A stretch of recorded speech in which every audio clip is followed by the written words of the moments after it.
बिस्मिल्लाहिर्रहमानिर्रहीम। बोलते कालम के साथ मैं आमिर रज़ा खान। और फिफ्थ फ्लीट को उड़ा दिया गया। जी हाँ, बहरीन में अमरीकी वो अड्डा जो कि तमाम आबने हरमज़ में मौजूद अमरीकी बहरी जहाज़ों के ना सिर्फ वहाँ पर रसद फराहम करता है बल्कि कमांड एंड कंट्रोल सेंटर की हैसियत रखता है। इसको कहते हैं फिफ्थ फ्लीट। ये एक बेस है जिस पर इनका रडार मौजूद है, जिस पर इनके इंटरसेप्टर्स मौजूद हैं। ईरानी पासदारान इनकलाब ने इसको उड़ा दिया। इससे पहले कशम पर हमला किया गया और कशम पर हमले के नतीजे में ये सेंटकॉम ने खबर जारी की कि हमने वहाँ पर कमांड एंड कंट्रोल सेंटर को जो है वो तबाह कर दिया है और पासदारान इनकलाब का एक बड़ा नुकसान किया है। लेकिन इसके जवाब में पासदारान इनकलाब ने फिफ्थ फ्लीट बहरीन में हमला किया और उसके कमांड एंड कंट्रोल सेंटर को उड़ा दिया। इसको फरवरी के शुरू में भी, जब फरवरी में जंग शुरू हुई थी, उस वक्त भी तबाह किया गया था, जुज़वी नुकसान पहुंचा था, रडार सिस्टम ख़त्म हुआ था। अमेरिका ने इसको दोबारा से रीबिल्ड कर लिया था, लेकिन ईरान ने इसको दोबारा से तबाह कर दिया है। मिसाइल्स और ड्रोन्स की बारिश की गई, स्वाम अटैक किया गया, जो कि कुछ इंटरसेप्ट हुए, कुछ इंटरसेप्ट ना हो सके और यूँ ये बड़ा नुकसान जो है अमेरिका को उठाना पड़ा। सेंटकॉम अभी तक ये कह रहा है कि उसने मिसाइल इंटरसेप्ट कर लिए, लेकिन ख़बरें ये हैं जो कि बाकी मीडिया पर भी आना शुरू हो गई हैं कि यह हमला बड़ा था और इसमें फिफ्थ फ्लीट को नुकसान पहुंचाया गया है। ये जंग वही जंग है जो फरवरी में हुई थी, जिसके बाद ये कहा जा रहा था कि शायद जंग रुक गई है और अब जंग नहीं होगी। और बहुत सारे लोगों ने बहुत सारे इस पर व्लॉग किए, कुछ ने ईरान को मोर्द इल्ज़ाम ठहराया, किसी ने अमेरिका को मोर्द इल्ज़ाम ठहराया। और मैंने आपसे कहा कि ये जंग बंद नहीं होगी। इस जंग को यहूदियों ने एक ख़ास प्लानिंग के तहत शुरू किया है और ये जंग अब ख़त्म होने वाली नहीं है। ये मुआहिदा हो ना हो, 2 माह का हो, 3 दिन का हो, 60 दिन का हो, इससे कोई फ़र्क नहीं पड़ता है। जंग जारी रहेगी। यहाँ बंद होगी, लेबनान में शुरू होगी, लेबनान में बंद होगी, गज़ा में शुरू हो जाएगी, गज़ा में बंद होगी, इराक़ में चली जाएगी, इराक़ से बंद होगी, हौज़ियों के पास आ जाएगी, हिज़्बुल्लाह के साथ चली जाएगी, ईरान के पास आ जाएगी। ये मुमकिन नहीं है कि आप इस जंग की बंदिश को जो है समझ लें कि ये शायद मुस्तकिल अमन का जो है वो गवारा बन गया। कल के दिन में, कल रात में दोनों तरफ से मिसाइल्स की बारिश हुई है। जी हाँ, दोनों तरफ से फ़ौजी अहदाफ को निशाना बनाया गया है, अड्डों को तबाह किया गया। और फिफ्थ फ्लीट के मतलब पासदारान इनकलाब ने यह दावा किया है कि उन्होंने इसको तबाह कर दिया है, इसके कमांड एंड कंट्रोल सेंटर को, रडार सिस्टम को और इंटरसेप्टर को। तो ये वही जंग है। अगर आप फरवरी 28 के बाद देखें तो ईरान ने जो पहला हमला किया था, और मैंने ही वो ख़बर ब्रेक की थी क्योंकि ईरानी न्यूज़ एजेंसी जो थी तस्नीम, उसने वो जारी की थी। अब भी तस्नीम ने ही जारी किया है फिफ्थ फ्लीट वाला मामला भी। ये नीम सरकारी न्यूज़ एजेंसी है ईरान की। उस वक्त भी ख़बर मैंने जो है यूट्यूब पर ब्रेक की थी कि फिफ्थ फ्लीट को उड़ा दिया गया है, यानी उसका कमांड एंड कंट्रोल सेंटर जो है उसको तबाह कर दिया गया। और अब दोबारा से जो है आज शायद 96 रोज़ हो गए उस जंग को। 28 फरवरी से आज के दिन तक 96 दिनों का ही ज़िक्र होगा। इसमें फिर एक मरतबा से तेज़ी आ गई है।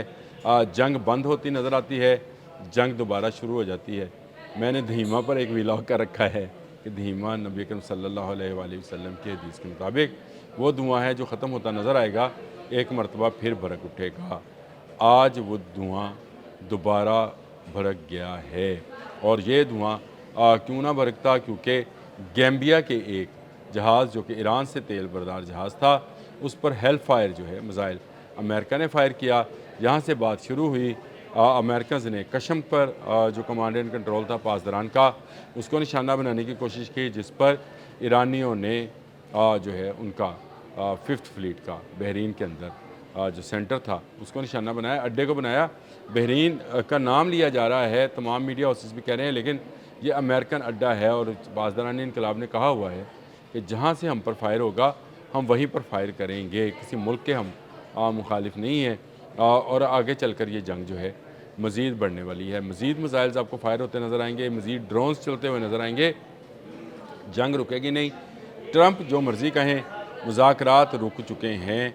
पैगाम रसानी का सिलसिला अब्बास अराग़ची के बकौल बंद है, और इसलिए बंद है कि एक महाज़ बंद करके आबने हरमज़ वाला लेबनान वाला महाज़ खोला गया और इजरायली फ़ौजी मुसलसल पेशकदमी कर रही हैं। और अब्बास अराग़ची का ایک ٹویٹ بھی اس پر موجود ہے جس میں انہوں نے کہا تھا کہ یہ نہیں ہو سکتا کہ مستقل جنگ بندی کے نام پر آپ جو ہیں حملے کرتے رہیں. اگر ایک محاذ بند کرتے ہیں تو دوسرا کھلا ہے, تو یہ صریحاً خلاف ورزی ہے سیز فائر کی. تو سیز فائر کی خلاف ورزی جو ہے امریکہ کی جانب سے کی گئی.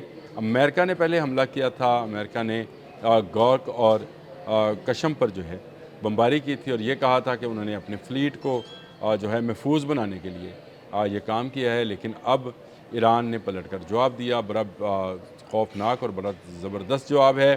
ایک طرح کا بتا دیا ہے کہ کوئی جگہ بھی امریکنز جہاں پر موجود ہیں وہ ایران سے دور نہیں ہے. میزائلز اور جو ڈرونز تھے ان کو انٹرسیپٹ بھی کیا گیا. یہ بالکل صحیح بات ہے, سینٹ کام کی بات کو میں رد نہیں کرتا ہوں, لیکن یہ سوام اٹیک تھا. انواع قسم کے میزائلز اور انواع قسم کے ڈرونز جو تھے ان کو بھجوایا گیا کیونکہ ایک بڑا ٹارگٹ سیٹ کیا گیا تھا, اور یہ بڑا ٹارگٹ جو تھا یہ بحرین میں موجود ان کے 5th فلیٹ کا کمانڈ اینڈ کنٹرول سینٹر تھا, ریڈار سسٹم تھا اور انٹرسیپٹرز تھے. ان کو تباہ کیا گیا. اس کے لیے انہوں نے مختلف انواع کے جو ہے میزائلز اور ڈرونز جو ہے ان کا استعمال کیا. ایرانی جو ہیں اس پر جشن منا رہے ہیں کیونکہ ایک بڑا نقصان وہ پہنچا چکے ہیں. کشم کا بدلہ لے چکے ہیں, گورکا کا بدلہ لے چکے ہیں, اور دوبارہ سے اپنی قوت کو مجتمع کر رہے ہیں. دونوں طرف جو ہے تیاری بڑھائی جا رہی ہے. یہ بات ذہن میں رکھیے, امریکہ اپنی تیاری بڑھا رہا ہے, ایران اپنی تیاری بڑھا رہا ہے. میں نے کل ایک ولاگ اس میں جہاز پر بھی کیا تھا جو اسرائیل اور امریکہ کا مشترکہ جہاز تھا, اور جو کنٹینر بردار جہاز تھا, مال بردار جہاز تھا, اور اس سلیقہ اس کا نام تھا, اس کو سلیقہ پنجم نام تھا.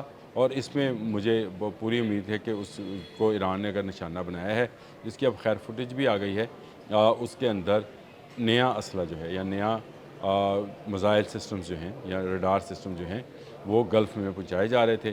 ایرانیوں کو اس کی اطلاع تھی اور انہوں نے اس کو رجب 27 کے 27 رجب کے نام پر بننے والی بوٹ کے ذریعے نشانہ بنایا, کروز میزائل لگایا. تصویریں اس کی بھی موجود ہیں, جہاز جو ہے اس کو تباہ کیا گیا ہے. تو یہ ایک جنگ جو ہے اگر آپ کو رکتی ہوئی نظر آتی ہے تو یہ بڑی خوشائند نظر آتی ہے کہ شاید کسی نتیجے پر پہنچنے والے ہیں. 3 دن ہو گئے, کوئی پیغام رسانی نہیں ہوئی ہے. ٹرمپ جو مرضی کہتے رہے, ٹرمپ نے دن گنوائے ہیں کہ 11 10 9 8 7 6 4 3 2 1 روزانہ کی بنیاد پر اس نے کہا کہ ایرانیوں کے ساتھ جو ہے بات چیت چل رہی ہے. ایرانیوں کی بات چیت ضرور چل رہی ہے, وہ قطر کے ساتھ چل رہی ہے, ترکی کے ساتھ چل رہی ہے, مختلف ممالک کے سفیروں کے ساتھ, عباس اراغچی سمیت تمام جو ان کی پولیٹیکل قیادت ہے وہ رابطوں میں ہے, ایون پاکستان کے ساتھ بھی رابطے میں ہے. لیکن اس کو پیغام رسانی نہیں کہہ سکتے کیونکہ کیٹیگوریکلی کہہ دیا گیا کہ اگر ایران پر حملہ کیا گیا ہے تو اس کا جواب بھی ایران دے گا. دے دیا, 5th فلیٹ جو ہے تباہ ہو گیا. امریکہ کا بڑا نقصان ہوا ہے, مانے یا نہ مانے, لیکن 5th فلیٹ کی تباہی جو ہے یہ امریکہ کے لیے بڑا دھچکا ہے. کمنٹ باکس میں اپنے کمنٹس ضرور دیا کیجیے, مجھے اس سے رہنمائی ملتی ہے. اب تک کے لیے اتنا ہی. اللہ حافظ.